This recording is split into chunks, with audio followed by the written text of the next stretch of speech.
For me, one aspect of accountability for the nuclear field is about being unafraid to tell and face the full truth of our field, all of the aspects of it, particularly as it relates to history and especially as it relates to narratives and how different decisions impacted different groups of people. That's the voice of Dr. Katlyn Turner, research scientist within the Space-Enabled Research Group at the MIT Media Lab. She, along with Drs. Denia Djokic and Aditi Verma of the Belfer Center, are today's guests on Press the Button, a Plowshares Fund podcast dedicated to nuclear policy and national security. And now, here are your co-hosts, Michelle Dover and Tom Kalina. Welcome back to Press the Button. Tom, I think we're almost through January. It's hard to believe, Michelle. In some ways, this month has flown by, but in other ways, January has seemed endless. Here's hoping we can have a much smoother rest of the year. I can't make any promises there, but I can tell our listeners that we have an impressive lineup on the show leading into next month and beyond. But back to today's show, Tom, what do you have lined up for early warning? Today, we'll be talking about two good news stories from last week. The treaty to prohibit nuclear weapons, known as the Ban Treaty, just entered into force and has made nuclear weapons illegal under international law for the first time. And the Biden administration announced it will work with Russia to extend the New START treaty for 5 years. We'll tell you how we got here and what both treaties mean in today's segment. After that, I sit down with a trio of scholars for the second installment of our conversation around anti-racist action and accountability in today's nuclear field. We talk about some of the reactions people had to our first segment, an episode earlier this month called Racism and Nuclear Weapons, and look behind the scenes into the development of their article for the Bulletin of Atomic Scientists. Because we want to focus on that conversation, we won't be doing a Q&A today, but don't worry, we'll be back at it next week. And if you want your question answered on the air, tweet or DM us at PressButtonPod or send us an email at pressthebutton@plowshares.org. We would love to hear from you. And if you like what you hear, remember to hit subscribe and leave us a rating wherever you get your podcasts. Word of mouth is what makes this better. So thank you. But with that, let's get into today's episode. The clock is ticking. And now, early warning. A 7-minute synopsis of this week's nuclear news. Thanks, Del. Last week was a big week for nuclear policy. First, the treaty to prohibit nuclear weapons, known as the Ban Treaty, entered into force, making nuclear weapons illegal under international law for the first time. And second, the Biden administration announced it would seek a 5-year extension with Russia of the New START treaty, which otherwise would expire on February 5th, as in next week. Both are huge and positive developments, and we have two experts here to tell us what it all means. First, Shannon Bugos is with the Arms Control Association here in Washington. And we also have Alicia Sanders-Zakre with the International Campaign to Abolish Nuclear Weapons in Geneva. Welcome to you both. Thanks for having me. Good to be back. Alicia, let's start with you. How did we get here with the Ban Treaty, and what exactly does the Nuclear Ban Treaty ban? Sure. So this moment where the Treaty on the Prohibition of Nuclear Weapons enters into force is really the culmination of decades of activism, starting from when the Hibakusha, the survivors of Hiroshima and Nagasaki, first started calling for the total prohibition and elimination of nuclear weapons, after 1945. So it's been really just such an honor to be a part of this moment that's been so many years in the making. In terms of what the treaty does, it's a comprehensive prohibition of all nuclear weapons activities. It provides a pathway for the elimination of nuclear weapons, and it also includes positive obligations for states, including to provide assistance for victims of nuclear weapons use and testing, and to start to remediate environments contaminated by nuclear weapons use and testing. Now, given that the Biden administration is not likely to sign the ban treaty soon, what would you like to see the administration do to support the treaty process? Well, first of all, I wouldn't give up hope on the Biden administration joining the treaty. I'm aware there's some resistance to this idea now, but 4 years is a long time. And I'm really seeing growing momentum in the United States for the treaty from the, more than 70 actions that happened on the 22nd, protests of activities that are now illegal under international law in the United States, to the growing number of major cities that are calling on the U.S. To join the treaty, to additional members of Congress that are calling on the United States to join the treaty. So that said, there are some steps that while the U.S. works on its signature and ratification, the Biden administration can take to take a more proactive approach and more productive approach to the treaty. It's really essential, actually, that the Biden administration reverse previous U.S. policy on the treaty to call on countries to not join the treaty and to withdraw their instruments of ratification. The Biden administration should recognize the sovereign right of all countries to join this treaty and recognize it as an important contribution to international peace and security while it works towards signature and ratification. Other things you would like to see the Biden administration do, or internationally, other countries?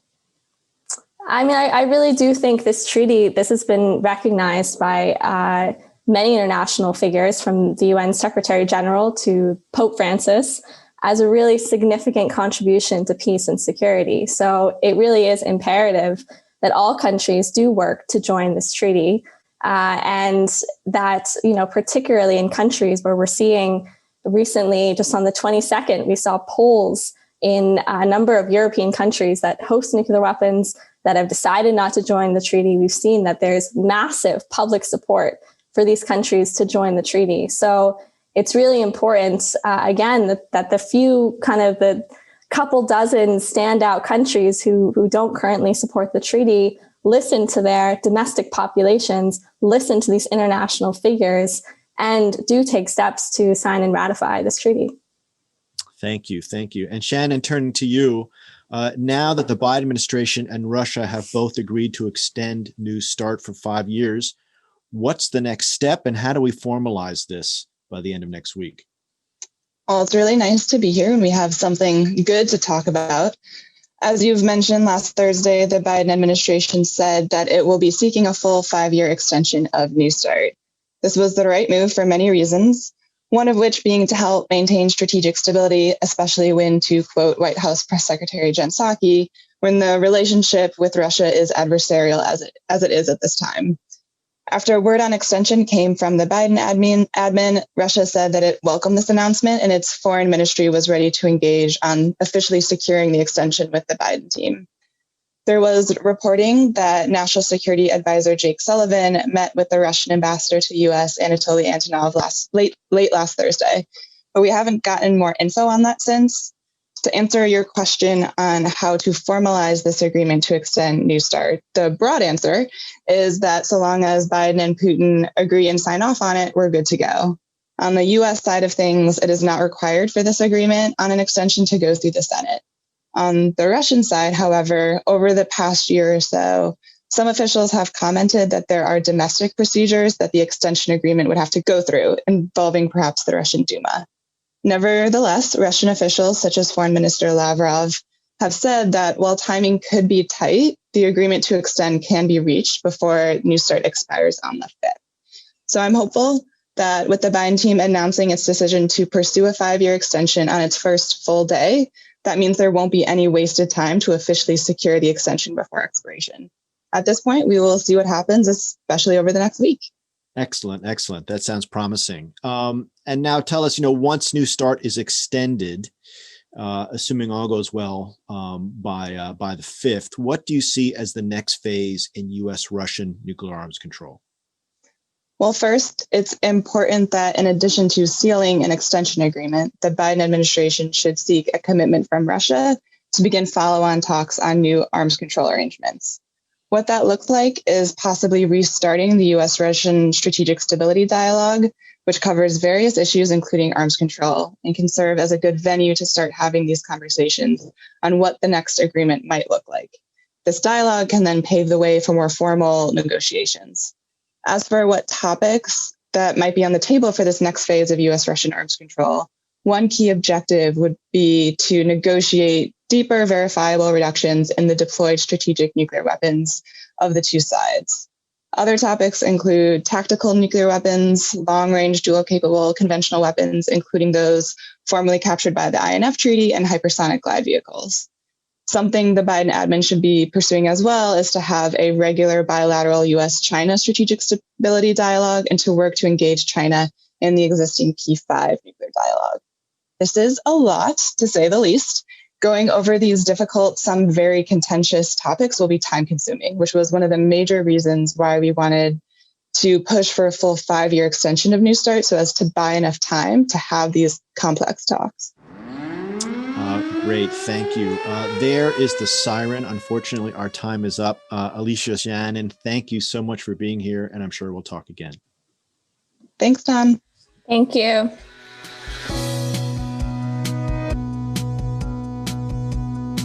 This is part 2 of a conversation we started at the beginning of the year on anti-racism in the nuclear field. Today, I'm sitting down with 3 of the authors of a 2020 article published in the Bulletin of the Atomic Scientists, Dr. Katlyn Turner, Dr. Denia Djokic, and Dr. Aditi Verma, to take this discussion further. Their article, titled A Call for Anti-Racist Action and Accountability in the U.S. Nuclear Community, has spurred a lot of conversation in the field. Katlyn is a research scientist in the Space-Enabled Research Group at the MIT Media Lab. Denia is a current associate and former postdoctoral research fellow at the Belfer Center. And Aditi is a Stanton Nuclear Security postdoctoral fellow at the Belfer Center. And I just want to shout out again, all are previously or currently affiliated with the Belfer Center's project on managing the atom. And I'm so glad that the 3 of you were willing to come back for round 2 of this discussion. But before we get started, I just also wanted to thank your other fantastic co-authors, Drs. Madikin Monk and Lauren Borja, who are not on the show today, but are a huge part of the project. So welcome back. Thank you so much for having us, Michelle. So Katlyn, I want to start with you. What was your experience writing this article for the Bulletin? That's a really great question, Michelle. I think the writing of the article is actually as much of a story as the article itself. We were in many ways sort of anxious and nervous to publish this because we knew that what we were saying, and specifically the fact that we were writing and publishing in a venue like the Bulletin, the fact that we were saying all of these things together in an arc would be seen and viewed as provocative, not because we were necessarily wanting to be provocative, but rather because they're true things and they form a very compelling arc when you understand them as a narrative and as a set of actions or inactions that have had consequences over time. But of course, in the nuclear community, they're not often talked about or published about in this way.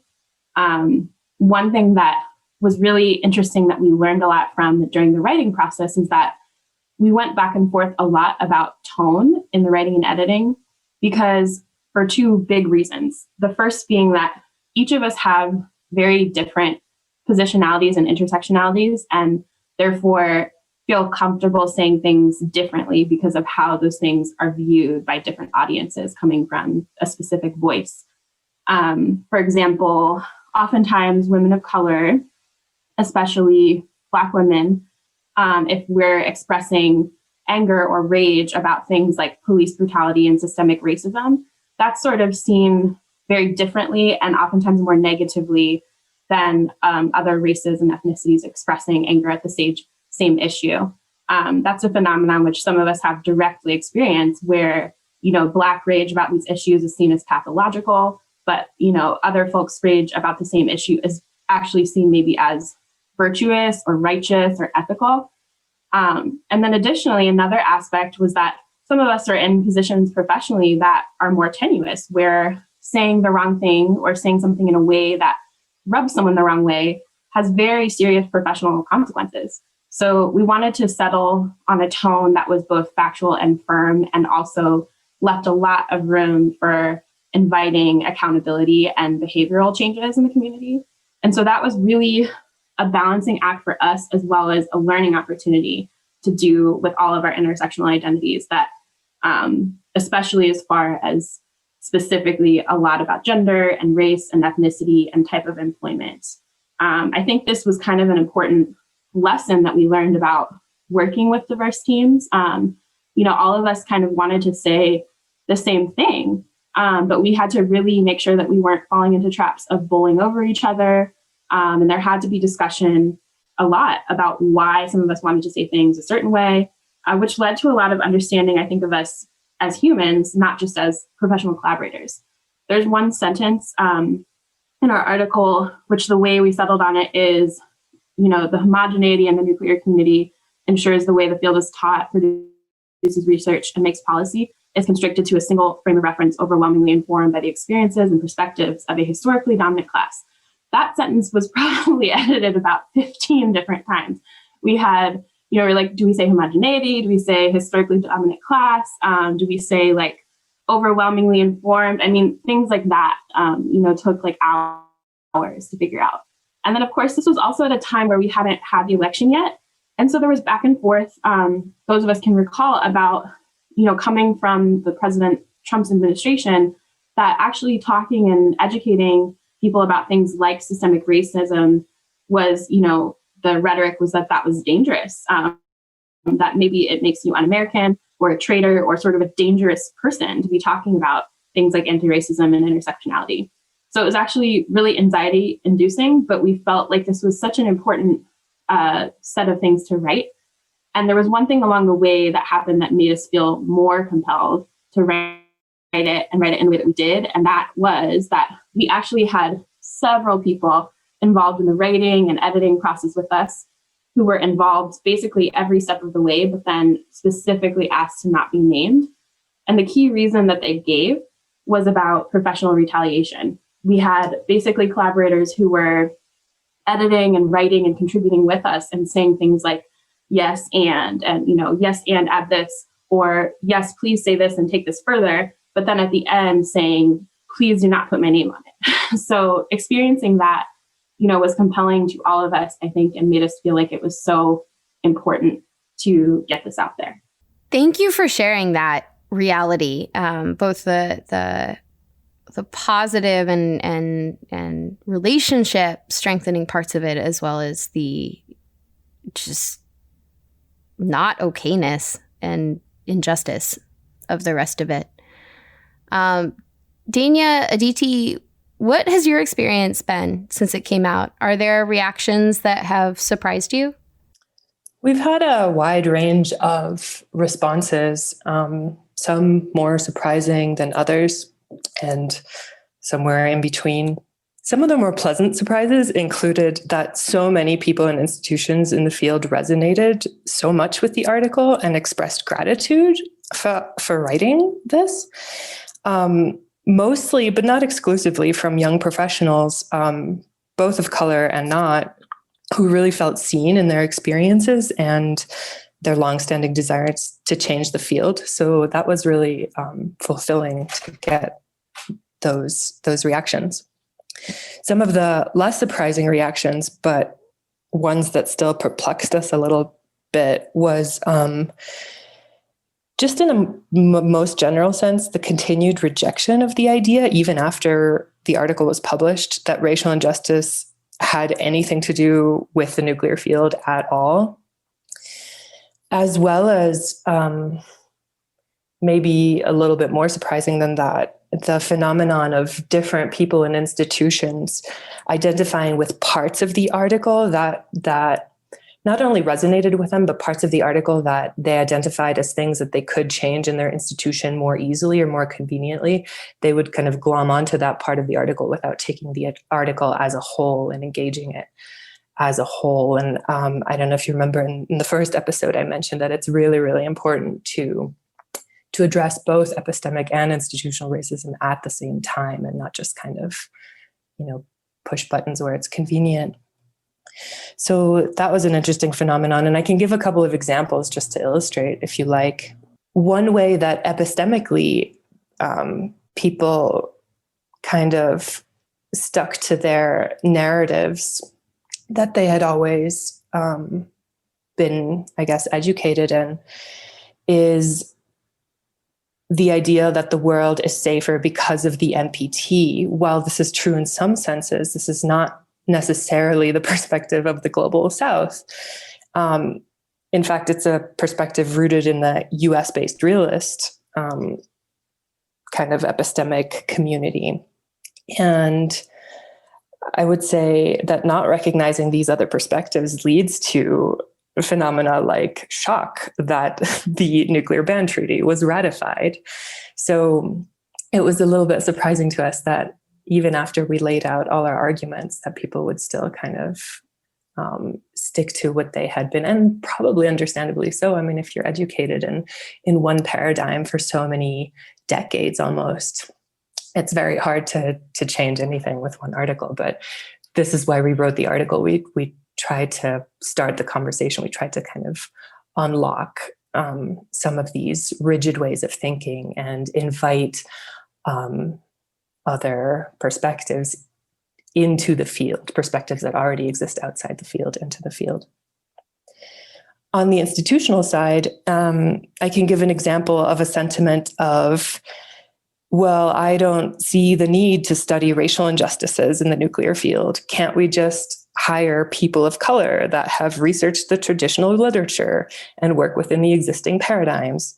So this is, first of all, an example of epistemic racism that draws boundaries of what is considered legitimate so rigidly that the only way for people of color to participate in these spaces is to culturally and epistemically assimilate, therefore sidelining new and potentially creative approaches to solving nuclear problems. It is also an example of tokenism, wanting to check a diversity box, but refusing to let go of epistemic authority and dominance, epistemically speaking.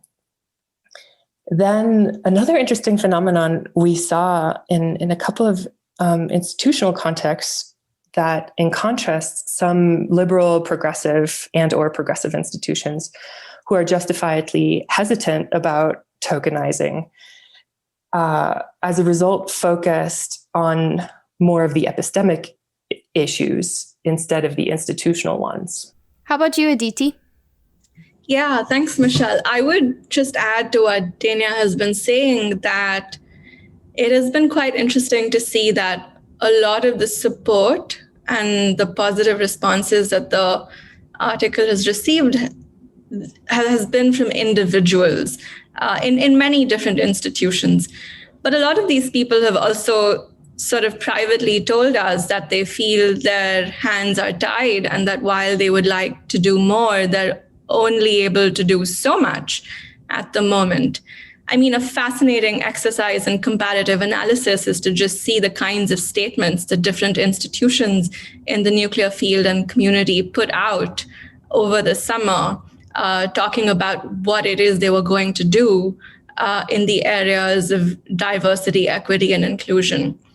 And so I think we're seeing sort of a momentum build, and we're seeing people increasingly feeling comfortable and empowered to confront these issues head on and to really hold the nuclear field and community accountable. But I think we need a lot more of that to actually be able to go from these individual sentiments and voices of support to really institutional change, which is what we need in the field. And so I think what comes next in sort of this next phase of transformation for the field, we have to think about how to make that happen, because that's really what will make these changes sustainable and long-lasting. Aditi, I also wanted to ask you about, I saw several reactions on Twitter to what you said about probabilistic risk assessment.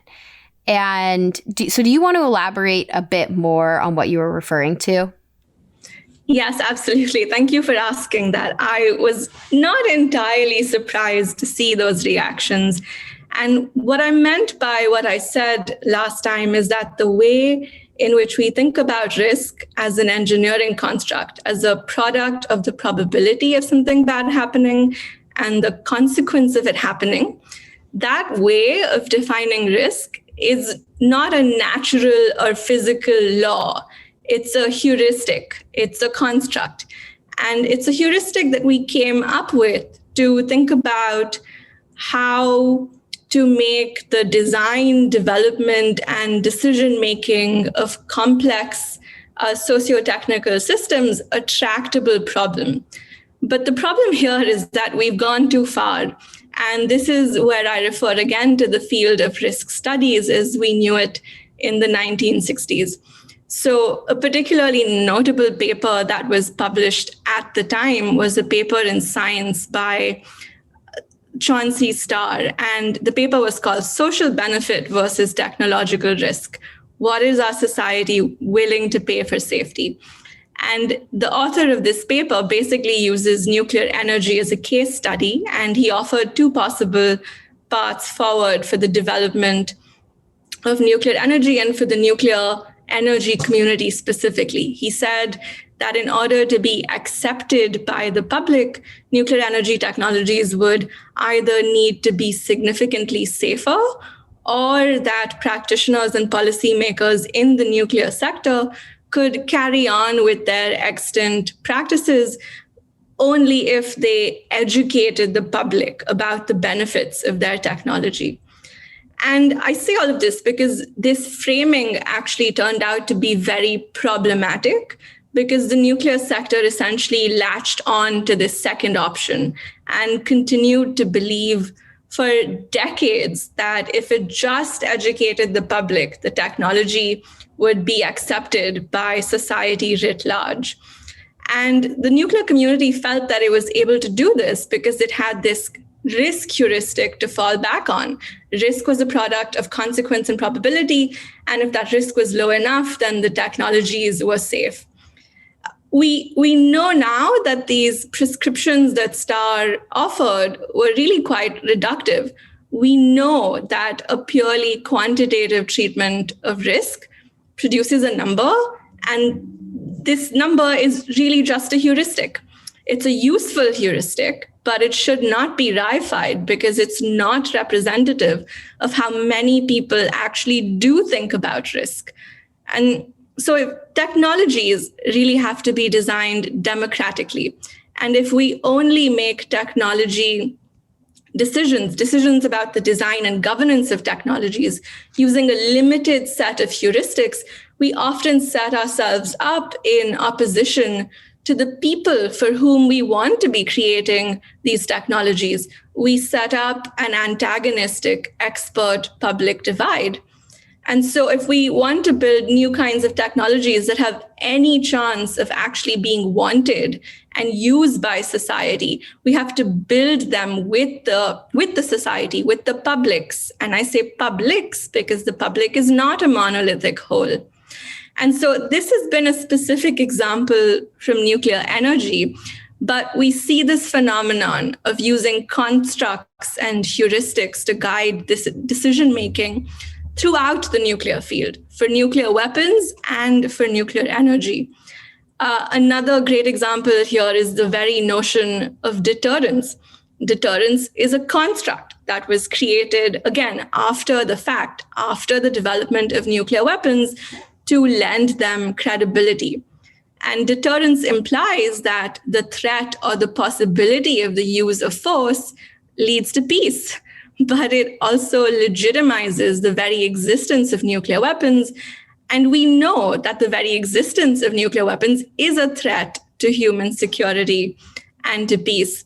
And so to wrap this up, really, when we examine the field, we have to look for these constructs and heuristics that become performative and create real obstacles in the way of making ethical, equitable, and just decisions about the governance of technologies. We have to understand the limits of these constructs and heuristics, and where appropriate, we have to either reverse their reification and sometimes even just root them out completely. Thanks, Aditi. So taking a step back and looking at the article and looking at what comes next, what does, you've mentioned this a couple times, what does accountability mean to all of you when we talk about the nuclear field? That's a really great question, Michelle. Of course, we used accountability as the word in our title, and that was, of course, another word that we went back and forth over. But I think it really captures what we're trying to say.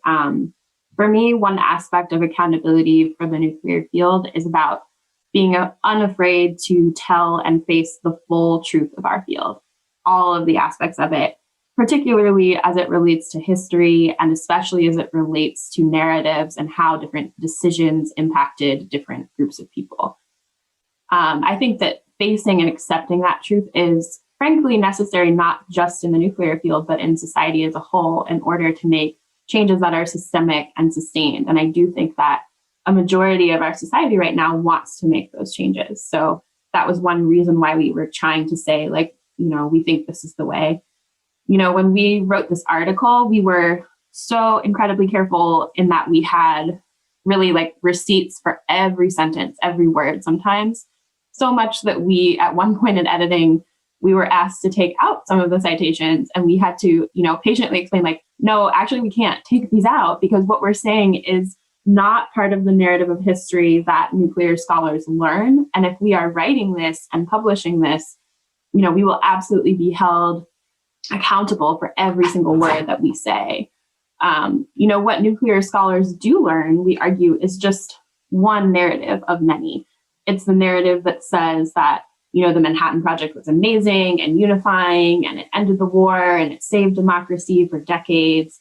The narrative that says the Non-Proliferation Treaty has led to an upheld peace for decades, and that nuclear weapons and non-weapon states are in a symbiotic relationship, that nuclear weapon states have been meaningfully and consistently making progress toward disarmament, and that nuclear energy is a largely safe and low-risk tool that will save the world in terms of climate change. And that is one narrative, and it can be argued. I don't think any of us are arguing that that is a fully untrue narrative, but an equally important part of that truth is a narrative that says, the way the Manhattan Project and nuclear testing in general was conducted advanced societal acceptance of the desecration of indigenous lands in the US and the Pacific, for example.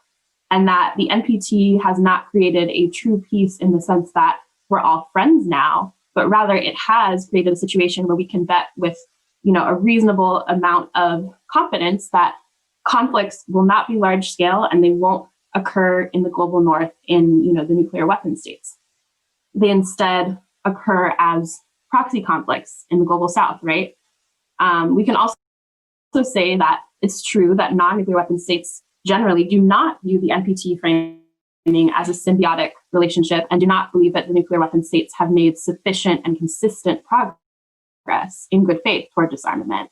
And finally, we can say that, nuclear energy defines itself, as Aditi was talking about, in ways that mean risk is statistically and probabilistically low, but that it's devastating when incidents do happen, and that no entity anywhere on Earth, whether dealing with an accident or whether dealing with a planned part of nuclear energy, such as nuclear waste or mining waste, no entity anywhere has meaningfully addressed these incidents that have happened.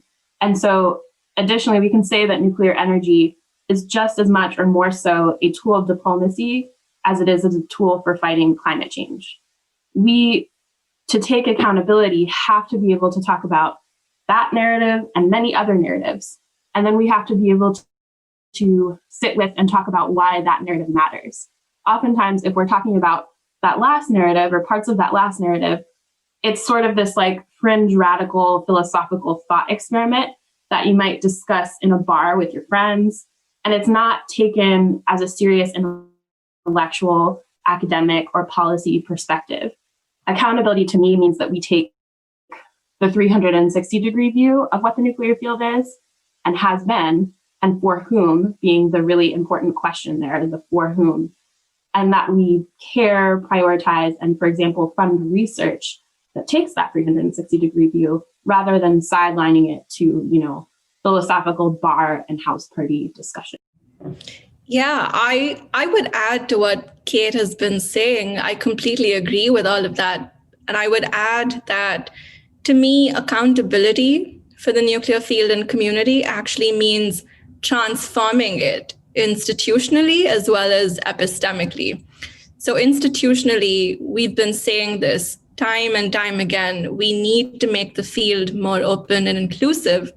For many decades, the contributions of Black and non-Black professionals of color have been disregarded, undermined, or these individuals have been excluded from the field or not given the same opportunities for professional advancement that their peers have been given. These are things that we need to fix about the field. And here specifically, actually, I would love to point the listeners to a recent article that a dear friend and colleague of ours, Marina Robinson Snowden, wrote for the Bulletin of the Atomic Scientists. It's called "One Size Does Not Fit All: Why Diversity and Inclusion Efforts Fail in the Nuclear Community and What Can Be Done About It." I think this is an excellent piece that academic as well as non-academic institutions should be drawing on as they think about what to do next. And then on the question of epistemic transformation for the field, I think a problem here is that we still don't fully understand all the harms that the field has caused over the decades as it developed. And so in order to really understand what has gone wrong, we need to write a more complete history of the field. And in order to do this, we need to form intellectual alliances with scholars from other disciplines. This includes critical race theory scholars, feminist and gender studies scholars, sociologists, anthropologists, historians. I think there is real work to be done here. There's real work to be funded here, as Kate has been saying.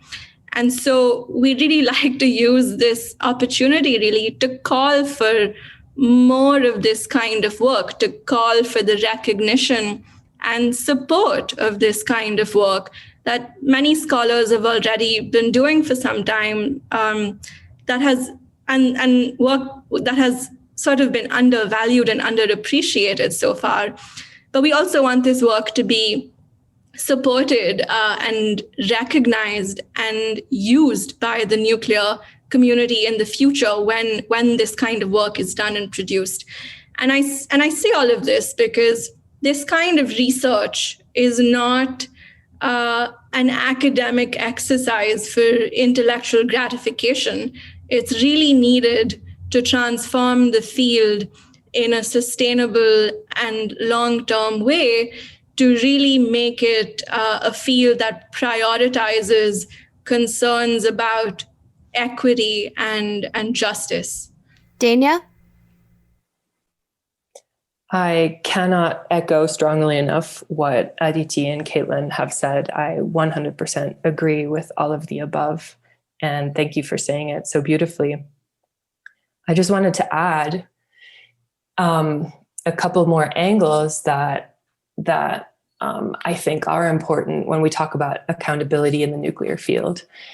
And I wish I didn't have to say this, but I think we are unfortunately still in a time where I do need to say it. And that is that racial justice and the quest for racial justice and social justice more generally is not about retribution. It's not about retribution against white people, just like feminism is not about retribution against men. It's not about hating or eclipsing men. Frankly, this is an absurd interpretation and rooted in fear and mistrust. And I would apologize about my strong language, but I won't, because I think that it needs to be said, because this current of thought is still very much present, and we have to start rooting it out. Accountability is about changing the foundations of our systems so that all people are quite literally treated equally. We can't just say that we believe in our constitutional values. This is not just in the US, but elsewhere, and then not do everything possible to not just uphold those values, but to do the work to understand what kind of work it takes to uphold them, which relates back to what Aditi and Katlyn were saying. And then another angle that I find really, really important that is not often talked about, because this is not generally invited into professional spaces, is accountability on an individual level. Accountability also applies to yourself. We all have to do our own work, our internal work. And I believe it was a couple of months ago that you had Sunny Dooley on your podcast, and she said this very beautifully at the end of your interview. And I wanted to just kind of bring that into this conversation, because I think it's so, so important, but not necessarily highlighted in our professional spaces. Not to mention the fact that self-work is unfortunately still quite stigmatized. As long as this is the case, we won't be able to make any radical changes on the levels of our psyches. We'll just keep reproducing the problematic power dynamics in society that we see if we don't really, really root it out. Radical means at the root, right? We need to heal our own wounds on an individual level and also on a societal collective level, so that we can be empathetic and non-judgmental to others and work to undo these centuries of dehumanization. So when I say all of this, I'm speaking to all of us, but specifically to the parts of us and our intersectionalities that are part of a dominant class. All of us have parts of our identities that are systemically victimized or disempowered, and all of us have parts that are oppressive and empowered. And we have to work with the ones that replicate the dynamics of the dominant class. So this internal self-work can take the form of something as simple as reading books or listening to podcasts by people of color, taking advantage of your health insurance to talk to therapists. And parentheses, this is a note to institutions, give all your employees good mental health coverage. And if you don't have the resources that you really should have, you can try to find ways to heal in community with friends and perhaps family that you trust. And there are basically all sorts of ways to do the internal work and to hold yourself accountable in these systems. Our time is coming to a close, but any final thoughts? One final thought, which is that, we've talked a lot on this episode about, the writing process and how this happened and, what happened afterward. But we want to, sort of point out that this did not occur in a vacuum. And, a lot of this conversation, this resulting conversation, has been with the help and collaboration of a lot of people who we consider to have really started and embarked upon that path of accountability, right? And who we see as real allies in this process. So, our editor from the Bulletin, John Krasaniak, who was an incredible ally during this whole process and very patiently, listened to concerns of like, okay, we can't take this citation out, or we have to say this in this way. And we hope that, other publications do the same thing with sort of elevating and amplifying and hosting this sort of scholarship and content, right? And then, of course, we've had some entities, which I would include Press the Button podcast as well, who really afterward, after this came out, were immediately sort of like, okay, yes, we're on board. We want to amplify this. That includes entities like the Department of Nuclear Engineering and Radiological Sciences at the University of Michigan, who reached out to us. The Princeton Science and Global Security Group reached out to us immediately, and a few others as well. But, just to say that, credit where credit is due, and that is the sort of action that we would argue for all across the nuclear field. We'd also like to thank a couple of senior scholars in the field who read early drafts of our article and just gave us really invaluable feedback. And here I'm specifically referring to Professors Gabrielle Hecht at Stanford and Professor Susan Silby at MIT, whose input really helped advance our thinking. And I hope that others like us who work on doing this kind of work in the future find the support of incredible senior scholars in the field, just as we have done. Well, Katlyn, Aditi, Denia, thank you so much for coming back on to have this extended conversation. And I know it's not going to be the last time that we see you on this show. So I will say goodbye for now and thank you, and looking forward to continuing this conversation.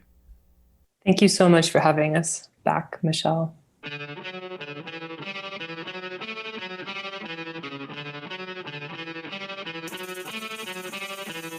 Thanks for listening to Press the Button. This podcast is produced by Delphine Vigil, Zach Brown, Derek Zender, and Will Lowry. Sound design by Derek Zender. Audio engineering by Derek Zender and Will Lowry. Our theme song is by Lyrics Born and the Poets of Rhythm, sampled with kind permission. Additional music by San Francisco-based bands 17 Evergreen and the Society of Rockets. To continue the dialogue and support our work, visit plowshares.org.